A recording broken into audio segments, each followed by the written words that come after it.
पीड़िता की मां के द्वारा थाना हीरानगर पर आकर रिपोर्ट किया गया है कि उसकी बच्ची जब गरबा खेलने के लिए जा रही थी तो रास्ते में किसी अज्ञात व्यक्ति के द्वारा उसके साथ छेड़छाड़ की घटना की गई, जिस पर से बच्ची चिल्लाई तो आसपास के लोग इकट्ठे हुए और लोगों को इकट्ठा आते देख जो अज्ञात आरोपी था वो वहां से फरार हो गया। छेड़छाड़ व पॉक्सो एक्ट की धाराओं में केस दर्ज किया गया है। और चलिए एक और तस्वीर आपको दिखा देते हैं जहां छेड़खानी की कोशिश की गई है। आपको बताएं ये जो पूरा मामला है ये हिंदू जागरण मंच की वजह से सामने आ गया है। बच्ची को किस तरह से यहाँ ले जाकर छेड़खानी करने की कोशिश हो रही थी, तस्वीर तो हमने आपको दिखा दी, जानकारी हमने इसको दे दी आपकी। लेकिन आपको बताएं कि एक युवक है जिसकी यहाँ जमकर धुनाई होती आप देख रहे हैं। दरअसल ये युवती को फुसला कर इंदौर लाया था। इंदौर से ही एक और मामला है, जमकर धुनाई यहाँ हो गई क्योंकि पहचान हो गई। पता चला कि हिंदू जागरण मंच के लोगों को ये पता चला कि युवती को ये जबरन लाया है और उसके बाद कार्यकर्ताओं ने पकड़ा और जमकर धुनाई की। तो देखिए ये एक और खुलासा हुआ, इससे पहले छेड़छाड़ की गई। और एक और इंदौर से जो तस्वीर हम आपको दिखा रहे हैं जहां युवक की जमकर धुनाई इसलिए हो रही है कि बहला फुसला कर युवती को लाया था और उसके बाद परिवार वालों को जानकारी मिली, हिंदू जागरण के कार्यकर्ताओं को जानकारी मिली हिंदू जागरण मंच के, और उसके बाद उसे पकड़कर जमकर धुनाई की गई है। कार्यकर्ताओं ने पकड़ा है और उसके बाद युवती को सुरक्षित घर पहुंचाया गया। तो आप समझ रहे हैं किस तरह से ये पूरा नेक्सस काम कर रहा है। इसीलिए हम कह रहे हैं कि ये गरबा जिहाद है। हमने और लोगों से भी बात करने की कोशिश की जो वहाँ के रहवासी हैं, मध्य प्रदेश के, जहाँ से मामला सामने आया, इंदौर से, उज्जैन से, भोपाल से, उनसे हमने समझने की कोशिश की इस तरह की घटनाओं को वो कैसे देख रहे हैं। सुनिए जरा वो क्या कह रहे हैं।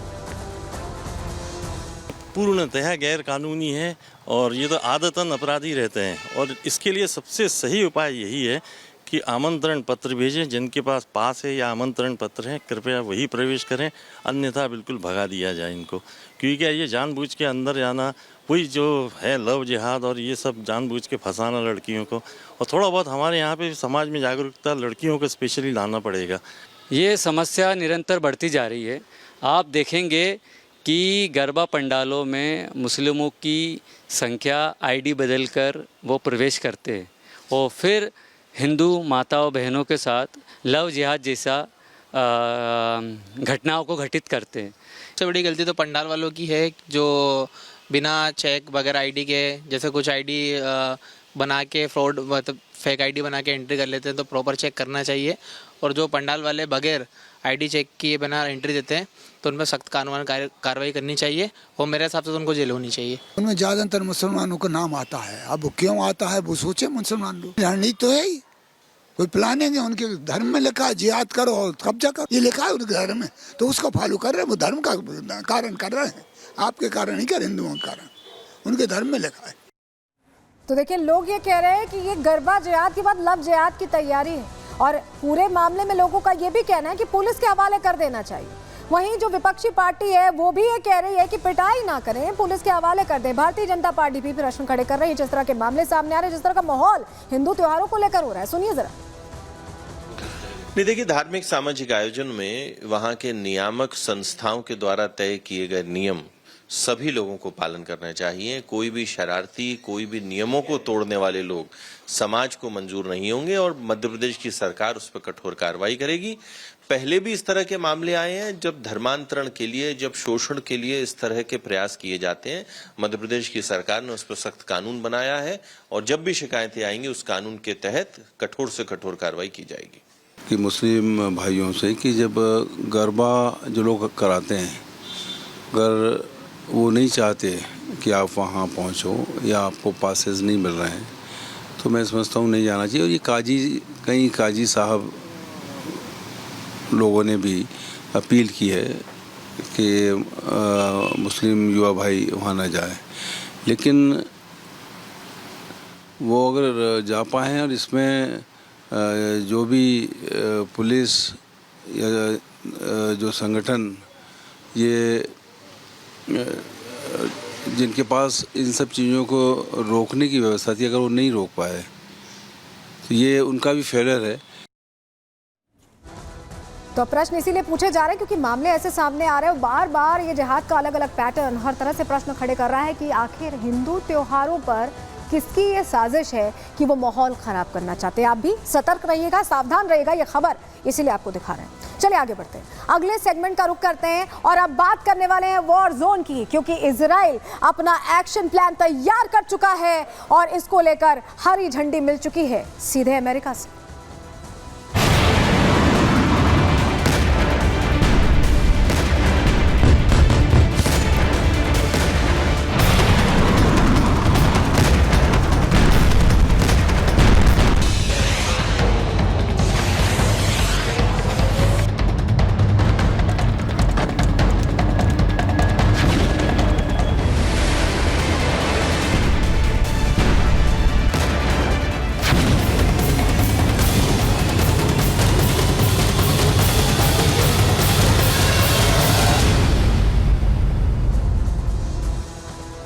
तो वॉर जोन में ऐसा लग रहा है कि अब इजराइल एक्शन प्लान तैयार कर चुका है, क्योंकि इजराइल सब कुछ सोच समझ कर चलता है, अचानक हमला नहीं करता, रणनीति बनाता है। और उस रणनीति को लग रहा है कि ये देख रहे हैं ना, फोन कॉल जो चल रही है 50 मिनट की फोन कॉल रही है और 50 दिन बाद बताया जा रहा है, जो आधिकारिक जानकारी है उसके मुताबिक आपको बताएं कि अगस्त के बाद अब बात हुई।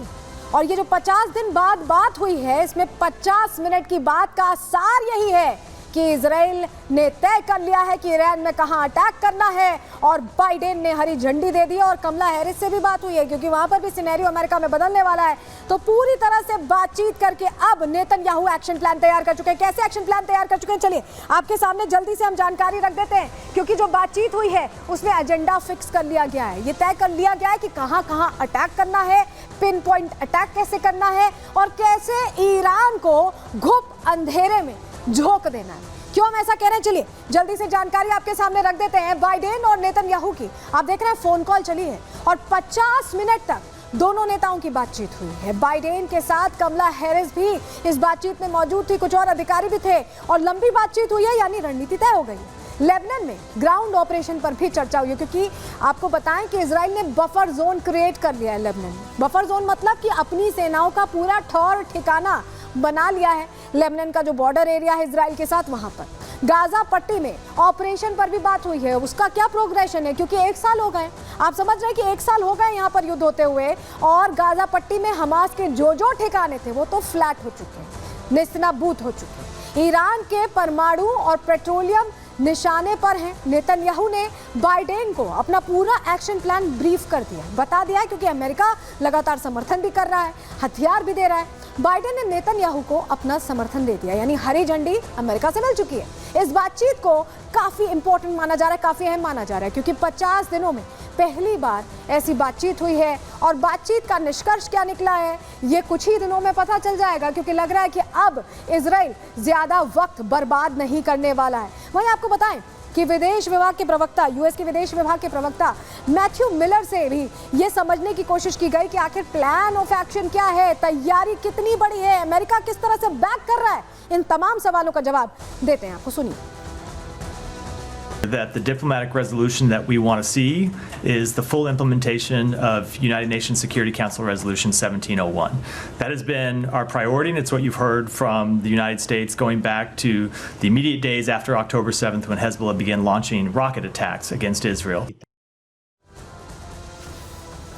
तो आपने सुना 50 मिनट की बातचीत। मैं बार बार क्यों कह रही हूँ 50 मिनट, क्योंकि 50 मिनट एक लंबा वक्त होता है एक एक प्लान ऑफ एक्शन समझाने के लिए, क्योंकि ये जो लड़ाई है ये कई फेजेस में लड़ी जाएगी इजराइल की तरफ से। पहला, दूसरा, तीसरा फेज डिफाइन कर लिया गया है, इसको लेकर ब्रीफ दे दिया गया है अमेरिका को। बाइडेन ने भी कह दिया है कि वो साथ में खड़े हैं समर्थन।